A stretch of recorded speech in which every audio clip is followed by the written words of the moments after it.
Un poquito de contexto. Hace unos días subí un video hablando de la lista que recientemente se ha filtrado gracias al juicio contra Jeffrey Epstein, de los supuestos contactos de este hombre que sabemos ya todos de qué está siendo enjuiciado. Pues bien, en ese video alguien comentó: Eduardo Verástegui siempre tuvo la razón.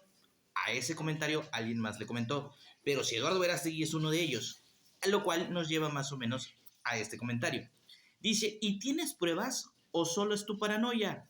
Ya se dio a la luz la lista y ningún mexicano aparece. Ahora, este comentario lo menciona a mí, es parte de la plática, pero me pareció interesante para hablar de un tema en particular. Primero y antes que nada, la lista no se ha dado completa, así que todavía no podríamos cantar victoria con respecto a los mexicanos que pudieran ser ligados a este hombre. Pero lo segundo es: ¿de dónde nace el rumor de que Eduardo Verástegui podría estar vinculado con esta especie de delitos?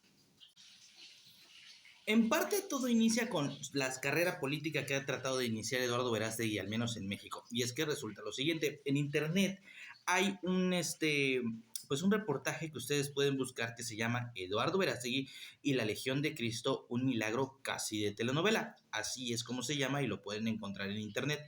Lo que resulta interesante es que precisamente digamos, reportaje vincula las aspiraciones políticas de Eduardo Verástegui con la Legión de Cristo.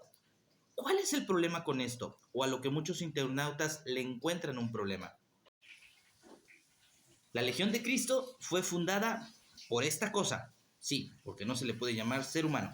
Él es el padre Maciel y fue fundador de la Legión de Cristo. Y desde que se destapó todo el escándalo del padre Maciel, mucha gente ha acusado a muchos legionarios de Cristo, a personas de la Legión de Cristo, de estar vinculada a este tipo de crímenes y abusos cometidos dentro de la iglesia. Si bien no todos, al menos sí algunos miembros que siguen siendo de alguna manera de la época en la que este hombre fundó dicha legión.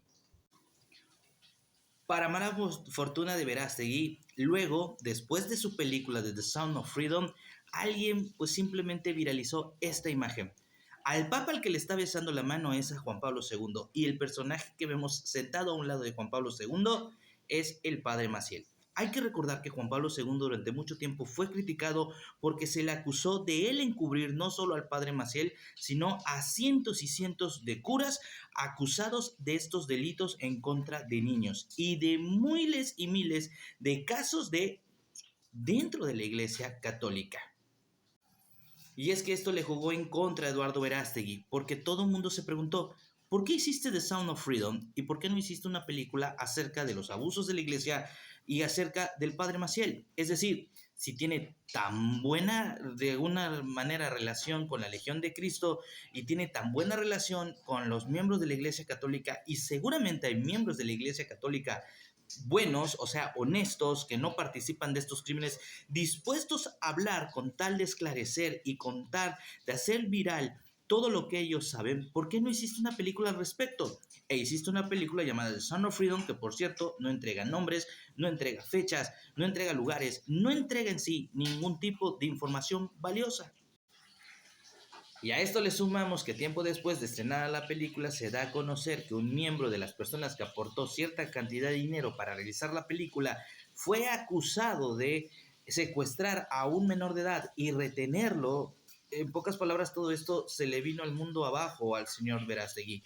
Para muchas personas la palabra encubrimiento llegó a sus cabezas, y si bien algunos piensan que Verástegui podría ser partícipe de estos delitos, algunos simplemente apuntan que como mínimo sí es un cómplice, un encubridor. Él pudo haber hablado de la verdad y no quiso hacerlo por conveniencia política y por conveniencia religiosa.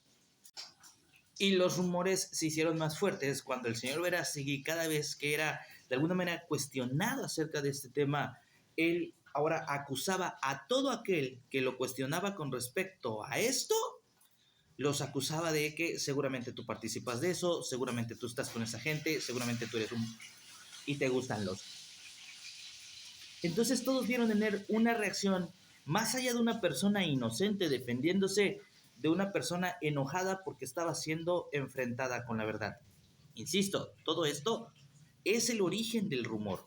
Claro está, un simple rumor de internet, pero por eso muchos vinculan a este señor con este tipo de acciones. Si bien es cierto, como dices tú, quizá no hay pruebas, pero por menos de esto, muchos artistas están siendo ligados antes de que la lista se diera a conocer a Jeffrey Epstein. Por menos de esto, muchas personas han acusado a miembros de la farándula de formar parte de la red de Hollywood, de Jeffrey Epstein, de la señora Maxwell. Es decir, si juzgamos ambos casos con la misma visión, con la misma objetividad, pues es que cuando el río suena, pareciera que agua lleva. En fin, como bien lo digo, estos son simplemente rumores. Sin embargo, estos son sus orígenes. Y para muchos, vincular cada una de las cosas que te acabo de mencionar parecen ser pruebas suficientes como para, insisto, cuando mínimo acusar al señor Verástegui de encubrir los actos de infantes de la Iglesia Católica, como mínimo. Yo sé que no me mandaste el mensaje a mí y quizá no son las pruebas que esperabas, pero se me hizo interesante este punto. ¿De dónde viene la creencia que el señor Verástegui podría estar ligado a Epstein, o al menos a los delitos que se le acusan a Epstein y a los famosos ligados a él? Y bueno, aquí lo tienes. Esto para mí son los orígenes.